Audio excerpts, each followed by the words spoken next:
You are off the clock with Trish and Steve. Hey, Steve Bose, all Hey, dressed Trish. up. How are Yeah, you? as it turns out. Apologize for the lighting. It's not really awesome in You here. know what? That's okay. We're keeping it real, right? Hey, this is going to happen more and more. We talked about this recently where now that we're getting back on the road, we may be on an expo floor, we may be in a hotel room. It looks like you are. This is how it is, real life, right? But you're here and you're live. How are things? Tell us where you are. I am in Oklahoma City. I'm about to shortly after this broadcast of this lovely show, going to see our friends at Paycom for a Oh, couple of days of fun and games. So we'll be recording podcasts, recording a webinar, actually recording a very special version of this show, which will run later in the week with our friends that's there. So how right. about that? That's good. I get a day off. Me too. Not that we just don't take them when we need to, because sometimes we just need to take them. But hey, speaking of, can I apologize publicly for missing on Friday? Yeah, well, I guess we didn't do a show Friday. I don't even We remember did. what I happened. got so sidetracked. And so this is interesting. So Carly went to her last sporting event. She made it, she and her team, to the state of Illinois track meet finals, right? Wow. Long story short, they placed 12th in the state, which I am so ecstatic for them. Even more importantly, because Yeah. you can't always, like in lots of competitions, you can't always just go beat the number one or number two or number three team. That's That's not why they're realistic, that's why they're number one. Yeah. right? Right. But it's important to still go, and here's why. They actually, she's in the 4x2, they beat the school record, which had been held for about 30 years. Wow. That's pretty big, right? You can beat a school record, which I think is amazing. And they beat their own personal records. So, yeah, I felt like it was good. But yeah, I drove 2.5 hours Wow. to watch them run 37 I was gonna say a seconds. 4x200 is what, like a minute and a Actually, half no, race total? Something like yeah. that? Okay, wait, I'm sorry. She ran 25.8 seconds. Yeah. And then we drove 2.5 hours home. My dad was teasing her. He said, because he went with me, and he's like, so for every hour we drove, you ran 5 seconds. Yeah, that's a problem with those sprints. Like, get her in the marathon. That we can, like, Oh, enjoy it for a couple of gosh. hours. I don't know if I could handle it, but anyway, I it just went felt like really going to the well. cross country. My son did cross country running in Oh, high that's school, right. and that was Yeah, nice because that was like if you were really good, that you were yeah. in the high teens of minutes and anywhere Okay. to 25, 30 minutes. It's like a 5K basically. Yeah. And so it was So, just enough. You got a little taste of the competition, but you weren't there all day and you're out of there. Yeah. yeah. So you felt like it was better than an hour per every 5 seconds, right? So, no, it was fun. And then I won't go all into it, but anyway, kids graduated this weekend. So Woo. high school is So high done. school's over. That's High great. school's Then your over. job's Yeah. kind of done, right? That's how I looked at it. Is it? I was going to ask you, what did you think? Like when your son graduated, were you sad, happy, a I mix? was I Like, was very happy because yeah, I was glad it was over. yeah. Yeah.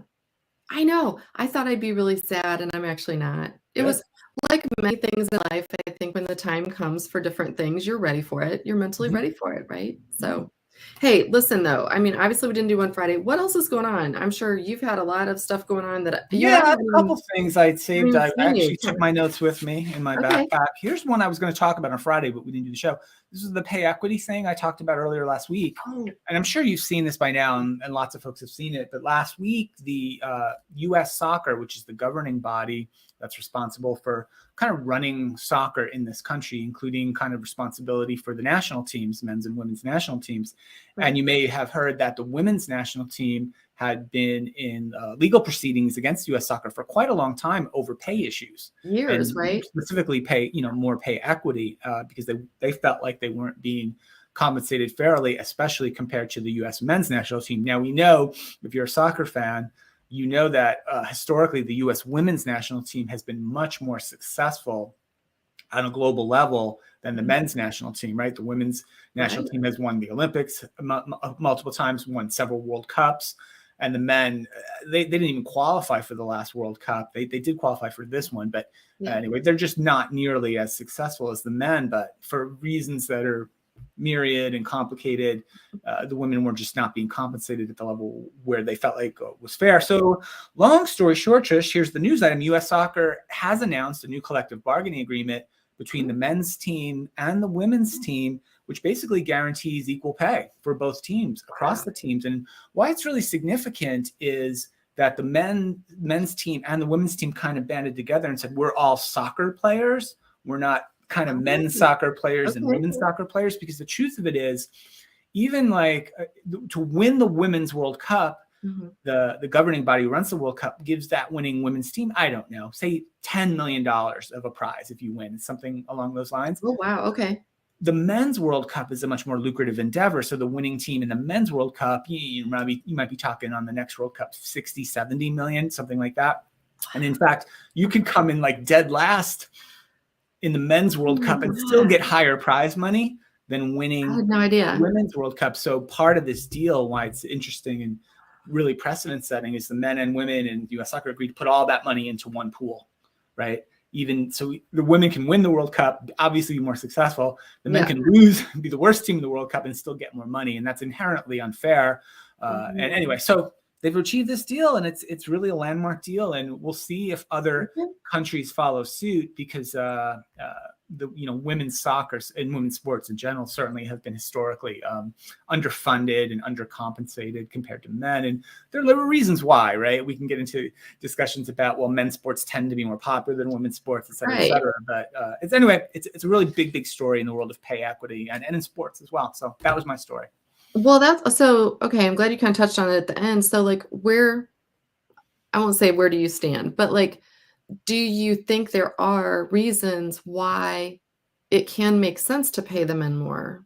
Like, sure, I don't know much about it, but well, yeah, it can make. There's a strong argument that says the broadcast media rights for the Men's World Cup are sold at a much higher premium to various broadcasting companies around the world than those same rights for the Women's World Cup. That's just the truth of it. So the Men's World Cup earns much more revenue for FIFA, right, who runs World Soccer, than the Women's World Cup do. So the pot of available money to pay out in bonuses and in prize money is much larger for the Men's World Cup. That's just the truth of it. So that's the strongest argument to say that the men should be paid more, simply because the men's events generate more revenue. But if you look at the U.S. national teams, when they play games like in the country, they play friendly games or qualifying games or exhibition games, the women many times, if not most times, outdraw the men.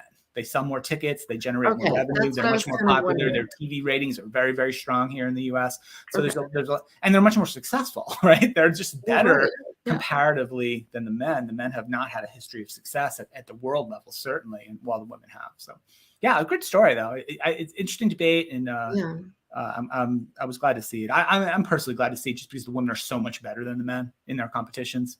So I'm glad to see that they're so many questions in my head. I mean, obviously, right. This could be a debate for hours and hours, I'm sure. But I think, in putting it in a work perspective too, it's, what if the women weren't as good? What if they didn't perform well and the men did, right? So there's all these like layers to the onion, if you will, on how this could have gone. I think too, in an organization, it's very rare. I would imagine it's very, very rare to find an organization made up of just men or just women. So we're dealing with it's difficult to find a normal workplace kind of equivalent to what's going on there, but it's I guess the point is, sometimes it is hard to compare in certain roles in certain companies what men do, what women do, what jobs might be traditionally male dominated versus female. So I guess the answer is there's no easy solution, right?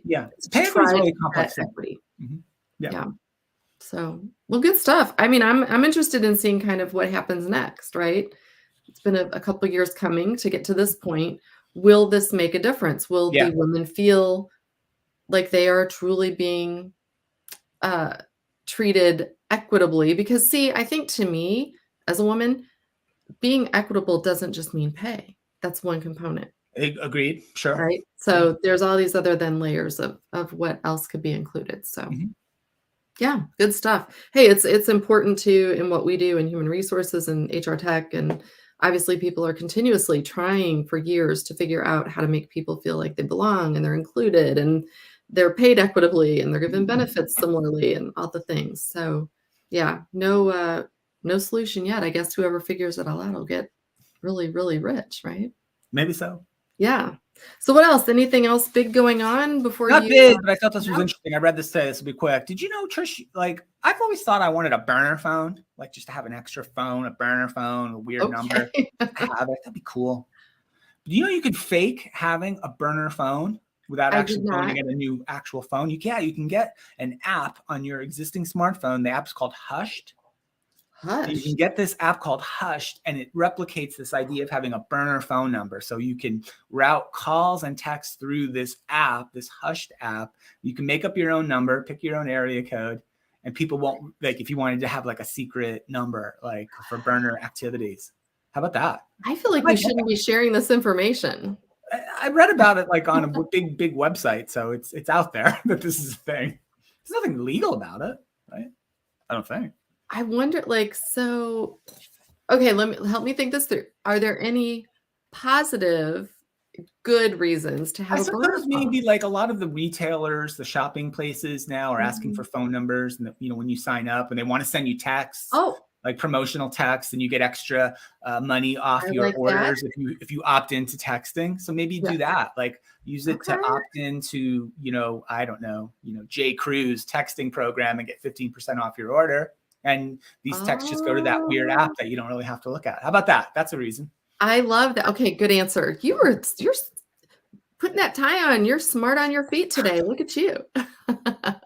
It's not the tie, I don't think. It's not the tie. You're just smart in general. I know. uh, I'm full of compliments. See, you can tell we haven't talked in a few Thank days. you. Yeah, it's fantastic. I'm excited. All right. Well, listen, hey, enjoy the rest of your time there in Oklahoma City. Hope it goes Thank well. you. Hello to our friends there, right? Indeed. And Hope you it said stops you're, raining. It's raining really hard right now. It's storming. yeah, please. I hope that rain does not come to the St. Louis area. It's very cold here, though, which I'm not complaining.